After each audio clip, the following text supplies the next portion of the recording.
Olá! No vídeo de hoje eu vou te dar 5 dicas ótimas para quem quer atuar como consultor interno de recursos humanos. O que eu vou te contar é fruto dos meus 9 anos de experiência como business partner. Então, se você quer ter sucesso, crescer e se desenvolver na função que é uma das melhores remuneradas na área de RH, assiste esse vídeo até o final. Então vamos aqui às 5 dicas para quem quer atuar como consultor interno de RH. Dica número 1. Aprofunde seu conhecimento sobre o negócio e a cultura da organização em que atua. O que significa isso, gente, de forma prática? Primeiro, é necessário que você conheça a fundo missão, visão e valores da organização. Esses são códigos de cultura muito fortes que demonstram qual é o perfil de pessoa que essa organização deseja e que ela precisa para atingir os objetivos dela. Ponto número 2. Entenda quais são as metas da organização e de que forma o seu trabalho contribuirá para o atingimento delas. Esse segundo ponto, pessoal, é algo que merece atenção. Infelizmente, alguns profissionais de RH ainda atuam de forma muito operacional, sem entender o quanto o seu trabalho impacta no resultado final do negócio. Então, por exemplo, se uma empresa tem a meta de faturar 3 milhões em um mês, o profissional não consegue entender de que forma especificamente a área de recursos humanos pode contribuir para o atingimento dessa meta de 3 milhões. Então, planeje o seu dia e defina as suas prioridades, linkando o quanto as suas atividades estão contribuindo ou não para o atingimento das metas maiores dessa empresa em que você está inserido. Vamos para a dica número 2. Conheça todos os subsistemas de RH. Percebam que aqui eu usei o verbo conhecer e não saber ou aprofundar. O consultor interno de recursos humanos, ele não precisa saber fazer tudo, como eu coloquei aqui no ponto 1, mas ele precisa conhecer todos os subsistemas sim. Até para que no momento que o seu cliente interno demande dele algo ou demonstre alguma necessidade, ele saiba pelo menos onde ele pode buscar a solução. Pode ser que ele nem tenha a solução pronta na hora, mas ele sabe pelo menos onde ele vai buscar. Mapeie quem é especialista em temas que você não é e poderá te ajudar. Essa daqui é uma estratégia para você conseguir chegar ao conhecimento necessário. Então, por exemplo, eu vou falar um exemplo real mesmo. Não sou especialista de cargos e salários. Eu não sei, por exemplo, fazer uma pesquisa salarial.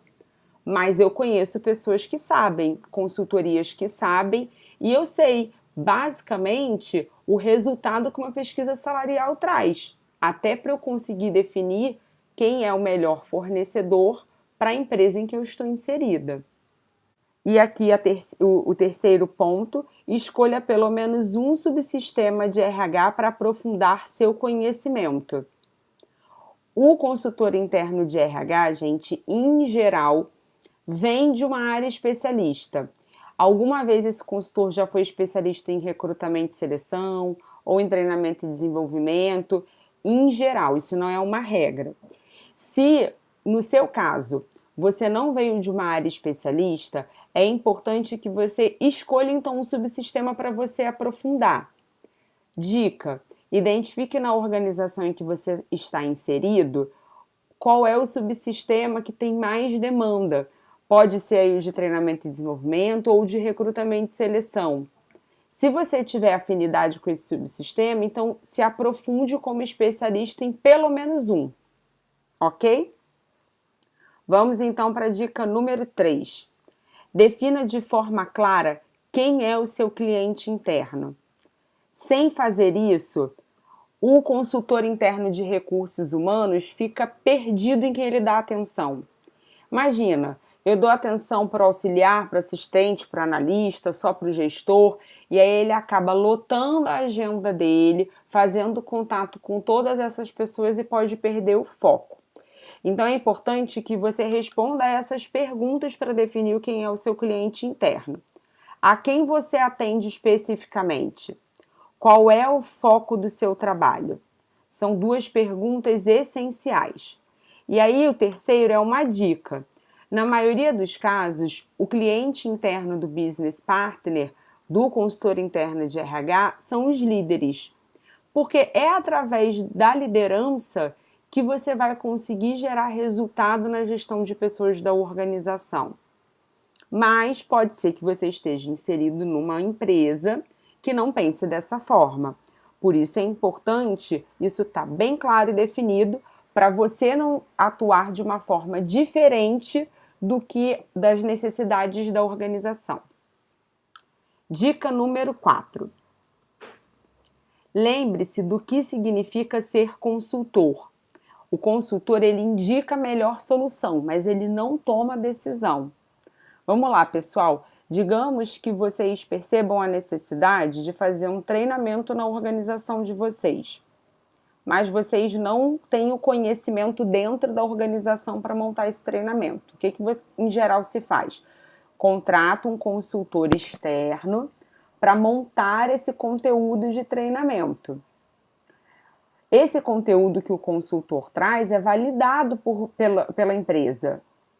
Em geral, ele não fica exatamente como o consultor trouxe, porque o consultor ele indica uma solução, mas ele não é o responsável por tomar a decisão. Então, vamos aqui ao primeiro ponto. Eu ouvi essa frase uma vez de uma colega de trabalho e nunca esqueci, e aí vou compartilhar com vocês. Atue como placa e não como radar. Imagina que você está dirigindo, está no trânsito. A placa, ela vai indicar a velocidade máxima, mas cabe a decisão ao motorista se ele vai seguir aquela indicação ou não. Já o radar não, né, gente? O radar, ele multa, ele penaliza caso algo tenha sido feito fora do que está sendo indicado.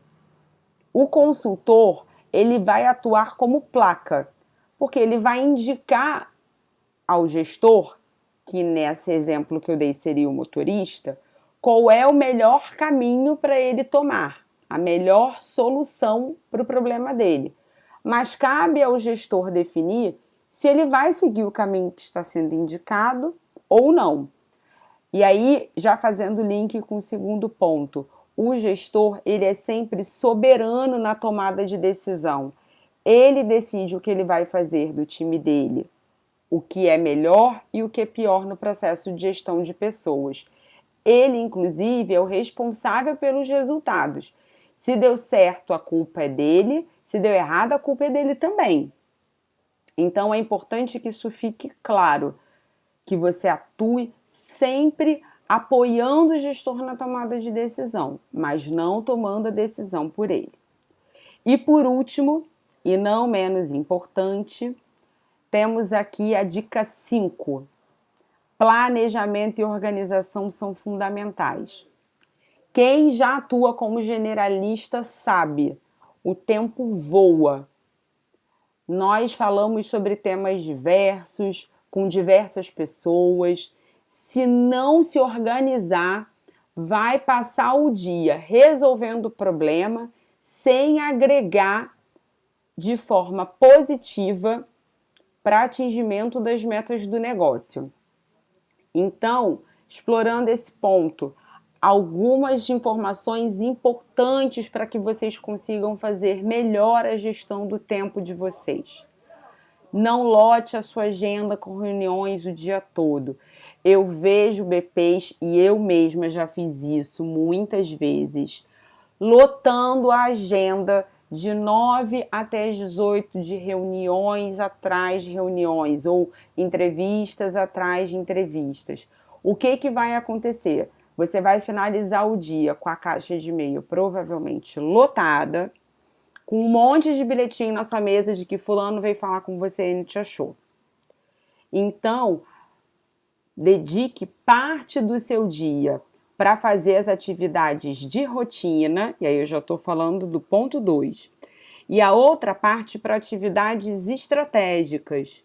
Você vai dedicar parte do seu dia para fazer as reuniões necessárias, as entrevistas necessárias, e uma outra parte para você fazer diagnóstico, desenhar processos e procedimentos, enfim, realizar atividades que agreguem valor à área de gestão de pessoas e que apoiem os gestores de vocês a fazer melhor a liderança da equipe no dia a dia. E por último, deixe tempo livre. Urgências surgirão. Não agendem compromissos, nem se programem para fazer desenhos de processos ou criar algum treinamento o dia inteiro. Sabe por quê? Eventualmente, um gestor vai parar na sua mesa e vai tirar uma dúvida. Uma outra pessoa vai te ligar e vai pedir uma ajuda. É importante que você tenha esse tempo livre para que você consiga realizar todas as atividades que você planejou e aí no final do dia não fique com aquela sensação de ai, hoje de novo eu tô saindo daqui com um monte de coisa por fazer. O que vocês acharam dessas dicas? 5 dicas aí, gente, frutos dos meus 9 anos atuando como BP, e podem ter certeza que para eu conseguir gravar esse vídeo hoje para vocês, eu já fiz muita coisa errada e já testei todas essas dicas e posso garantir que esses são os melhores caminhos para você se destacar como consultor interno de RH, crescer na sua carreira como generalista e fazer a diferença no dia a dia da sua organização. Até o próximo vídeo.